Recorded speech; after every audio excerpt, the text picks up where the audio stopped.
ఈ రోజు ప్రపంచ జియో పాలిటిక్స్ లో అమెరికా ఒక గేమ్ ఆడుతుంది. ఇది చాలా భయంకరమైన ఆట. ఎందుకంటే మీరు చూస్తే అమెరికా దీని స్ట్రాటజీ అంటుంది. తను చేస్తేనో స్ట్రాటజీ, ఇతరులు చేస్తే దాడి. రష్యా ఉక్రెయిన్ విషయంలో కూడా అంతే కదా. ఇది అసలు డబుల్ స్టాండర్డ్ కదా. ఈ వీడియోలో మనం డీకోడ్ చేద్దాం. ట్రంప్ గ్రీన్లాండ్ మీద ఎందుకు పడ్డాడు? నాటో 75 ఏళ్ల వ్యవస్థ ఎందుకు కూలిపోతుంది? ఇది ఇండియాకి, ముఖ్యంగా అరుణాచల్ ప్రదేశ్ కి ప్రమాదం ఎలా అవుతుంది? రష్యా ఏమంటుంది? యుక్రెయిన్ మీద నియంత్రణ లేకపోతే నా దేశం నాశనం అయిపోతుందని చెప్తుంది. ఇప్పుడు అమెరికా కూడా అదే చెప్తుంది. గ్రీన్లాండ్ పై ఆధిపత్యం నాకు లేకపోతే నా దేశం నాశనం అయిపోతుందని చెప్పి. ట్రంప్ అప్పుడు తప్పు నీది అని రష్యాని క్వశ్చన్ చేశాడు. ఇప్పుడు రష్యా తప్పు అని చెప్పేసి అమెరికాని క్వశ్చన్ చేయాలి కదా. 17 జనవరి 2020 అన్న ట్రంప్ ఒక షాక్ ఇచ్చాడు. Denmark, Norway, Sweden, France, Germany, UK, Netherlands, Finland ఈ 8 యూరోప్ దేశాల మీద టారిఫ్ విధించాడు. ఫిబ్రవరి 1 నుంచి 10% టారిఫ్ అంటున్నాడు. జూన్ 1 నుంచి 25% పెంచుతానంటున్నాడు. కానీ ట్విస్ట్ ఏంటంటే ఇవన్నీ శత్రు దేశాలు కాదు. ఇవన్నీ నాటోలో అమెరికా ఫ్రెండ్స్. 75 ఏళ్ళుగా కలిసి అందరు కలిసి యుద్ధాలు చేశారు వేరే వాళ్ళ మీద. వీళ్ళందరూ ఒకటే. కానీ ఇప్పుడు సింపుల్ గా చెప్పాలంటే మీ పొరిగింటి వాడు మీ గార్డెన్ లో తన కారు పార్క్ చేస్తాడు. మీరు వద్దు అంటే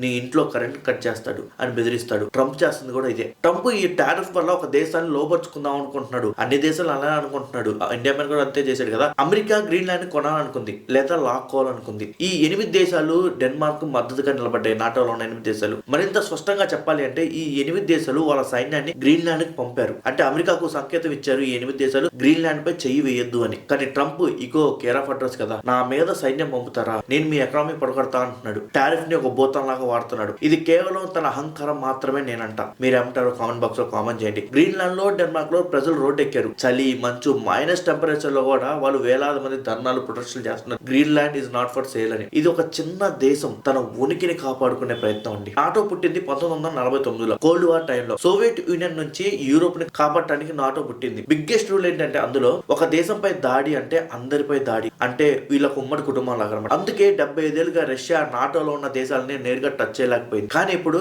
నాటోని భయపడుతుంది బయట శత్రుడు కాదండి, నాటోని తయారు చేసిన అమెరికాని. గ్రీన్లాండ్ డెన్మార్క్ లో భాగం. Denmark NATO member. America Greenland కబ్జా చేస్తే నాటో రూల్ ప్రకారం మిగతా దేశాలు డెన్మార్క్ కి సాయం చేయాలి. అంటే అమెరికాతో యుద్ధం చేయాలా? ఇది సాధ్యమవుతుందా? ఇక్కడ నాటో సిస్టమ్ బ్రేక్ అవుతుంది. రక్షకుడే భక్షకుడు అయితే భద్రత గ్యారంటీకి అర్థం ఉండదు. ఇది కేవలం మాటల వారు కాదు. అమెరికా పార్లమెంట్ లో Greenland acquisition land statehood act ని బిల్ తీసుకొచ్చింది అమెరికా. అంటే ట్రంప్ పవర్ ను చూపించాడు. అంటే గ్రీన్లాండ్ పైన ఎలాంటి హక్కు అయినా నాకే ఉందని పవర్ ను చూపించాడు. లాక్కోవచ్చు అని అర్థం అనమాట. అంటే నిజంగా డేంజర్ బిల్ అనే అర్థం. గ్రీన్లాండ్ లో 80% మంచు కప్పు ఉంటుందండి. కానీ గ్లోబల్ వార్మింగ్ తో మంచు కరిగిపోతుంది. అప్పుడు రేర్ ఎర్త్ మినరల్స్ బయటపడుతున్నాయి. ఈ మినరల్స్ లేకుండా ఐఫోన్, ఈవీ కార్లు, బ్యాటరీలు, మిసైల్ సిస్టమ్స్ ఇవేం పనిచేయవు. ఇప్పుడు వీటిపై చైనాది పెద్ద కంట్రోల్ ఉంది. అందుకే అమెరికా భయపడుతుంది. ఇంకో పెద్ద కారణం ఏంటంటే ఈ మంచు కరిగిపోవడం వల్ల కొత్త సముద్ర మార్గం తయారవుతుంది. దీంతో ఆసియా, యూరోప్ ట్రేడ్ దూరం తక్కువ అవుతుంది. గ్రీన్లాండ్ అక్కడ చెక్ పోస్ట్ లాంటిది. గ్రీన్లాండ్ కంట్రోల్ చేసేవాడు భవిష్యత్తులో ట్రేడ్ కూడా కంట్రోల్ చేయగలడు. అమెరికాకు గ్రీన్లాండ్ మీద ఆశ ఎప్పటి నుంచి కాదండి. 1960లో కోల్డ్ వార్ టైంలో కూడా అమెరికా ప్రాజెక్ట్ ఐస్వామ్ అనే ఒక సీక్రెట్ మిషన్ చేసింది. మంచు కింద సొరంగాలు తవ్వి ఒక నగరం